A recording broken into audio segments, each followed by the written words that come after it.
আসসালামু আলাইকুম, সবাইকে ওয়েলকাম করছি আমার আজকের আরও একটা ব্লগ দেখার জন্য। আর যারা ভিডিও দেখা শুরু করেছেন শুরুতেই সবাই ছোট্ট করে একটা লাইক দিয়ে দিবেন প্লিজ। এগুলো হচ্ছে তান্দুরি চায়ের কাপ। চা খেয়েছিলাম তো আমি ফেলে না দিয়ে টিস্যু দিয়ে মুড়িয়ে ব্যাগের মধ্যে নিয়ে এসেছিলাম। এখন হচ্ছে রং দিয়ে এরকম একটু ডিজাইন করে রেখে দিলাম শোপিস হিসাবে। যদিও আমার এই ভিডিওটা আগের, তবুও নতুন করে শেয়ার করলাম যে যদি কারোর আইডিয়া কাজে লাগে এই জন্য। আর এরপরে কিন্তু আমি হচ্ছে দুপুরের চলে এসেছি, দুপুর বলতে বিকালবেলায় রান্না বান্না করার জন্য। তো ভোর রাতের জন্য হচ্ছে এই যে চিংড়ি ভুনা করছি, যেহেতু একটু গ্যাস কম চুলায়, যার জন্য পেঁয়াজ ভেজে তার মধ্যে চিংড়ি দিয়ে দিয়েছি যেন চিংড়িটা ভেজে নিতে পারি।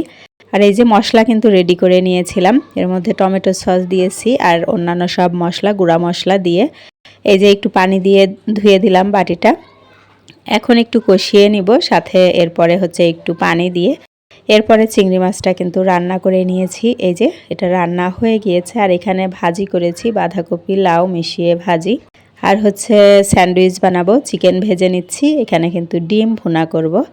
আর এই যে মাছ ভুনা করে নিয়েছি, ছোলা ভুনা করেছি, আর হাঁসের মাংস ছিল আগের, ওইটাও একটু রয়ে গিয়েছে। রান্না শেষ, এরপরে হচ্ছে পেঁয়াজু বসিয়ে দিয়েছি, বেগুনি হবে। আর এই যে আলু কেটে নিয়েছি বেগুনি বানানোর মতো এরকম করে। তো এটাও বেসনে ডুবিয়ে এরপরে কিন্তু ভাজবো। এটা হচ্ছে লবণ পানি দিয়ে ভিজিয়ে রেখেছিলাম, এতে করে আলুটা কিন্তু একদম নরম হয়ে গিয়েছে। যেহেতু আলু সিদ্ধ হতে একটু সময় লাগবে, এই জন্য লবণ দিয়ে রেখে দিয়েছিলাম। এখন এই যে বেসনে ডুবিয়ে এরপরে কিন্তু ভেজে নিচ্ছি। এটা কিন্তু খেতে খুব ভালো লাগে, বিশেষ করে যদি বাসায় বাচ্চা থাকে ওরা ভীষণ পছন্দ করবে, যেহেতু একটু ক্রিস্পি হয়, খেতে ভালো লাগে। আমার বাচ্চারা তো বলছে খুব মজা, খেয়ে বলছে এর পরের দিন আবার বানিয়ে দিবে, আরও বেশি করে বানাতে বলেছে। বলে যে খেতে অনেকটা চিপসের মতো লাগে, চিপসের মতো মনে হয়েছে ওদের, এই জন্য আবার বানাতে বলেছে। এই তো উল্টিয়ে পাল্টিয়ে আমি কিন্তু ভেজে নিচ্ছি একটু ব্রাউন করে। তো আমার কিছু ভাজা হয়ে গিয়েছে, সব একসাথে হয়নি, কয়েকটা আগে হয়ে গিয়েছে।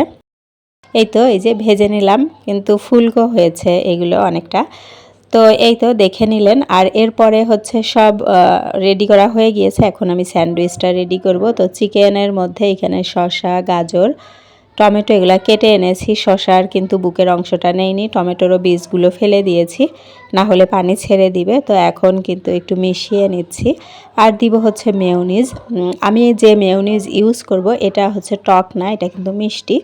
অন্য মেয়োনিজ কিন্তু একটু টক থাকে, তো সেক্ষেত্রে কিন্তু একটু চিনি দিতে হয়। তো আমার এই মেয়োনিজে কিন্তু কোনো চিনি ইউজ করা লাগবে না, এই মেয়োনিজটা আমি খুব পছন্দ করি। তো এই তো মেয়োনিজ দিয়ে দিলাম। আর মেয়োনিজটা একটু বেশি দিলে আমার কাছে মনে হয় যেন বেশি ভালো লাগে। আর খুবই অল্প পরিমাণে হচ্ছে টমেটো সস দিয়ে দিচ্ছি, টমেটো সস না দিলেও হয়। তো একটু মিশিয়ে নিব। এরপরে কিন্তু এই যে ব্রেডের উপর দিয়ে দিয়েছি, তো ব্রেডের উপর দিয়ে আরেকটা ব্রেড দিয়ে দিলাম। তো এইভাবে করেই কিন্তু আমি সবাইকে এগুলো দিয়ে দিয়েছি। আর প্লেটে প্লেটে যা রেডি করেছি সবগুলোই দিয়ে দিচ্ছি।